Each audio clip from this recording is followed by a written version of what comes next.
بسم اللہ الرحمن الرحیم۔ جان پاکستان ٹی وی کے سامعین و ناظرین السلام علیکم۔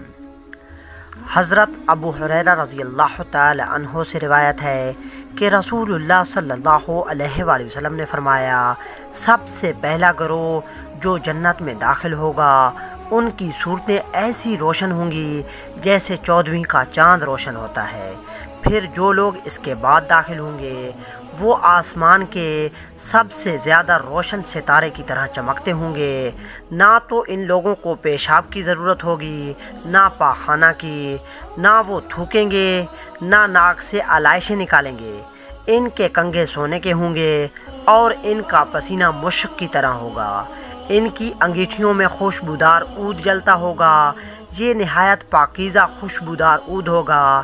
ان کی بیویاں بڑی آنکھوں والی حوریں ہوں گی، سب کی صورتیں ایک ہوں گی، یعنی اپنے والد آدم علیہ السلام کے قد و قامت پر 60 ہاتھ اونچے ہوں گے۔ صحیح بخاری حدیث نمبر 3327۔ دوستو، امید کرتا ہوں کہ آپ کو ویڈیو اچھی لگی ہوگی۔ اگر اچھی لگی ہے تو اسے پلیز لائک اور شیئر کریں، اور مزید اس طرح کی ویڈیوز کو دیکھنے کے لیے جان پاکستان ٹی وی کو دیکھتے رہیں۔ جلد ملتے ہیں نئی ویڈیو کے ساتھ، تب تک کے لیے اللہ حافظ۔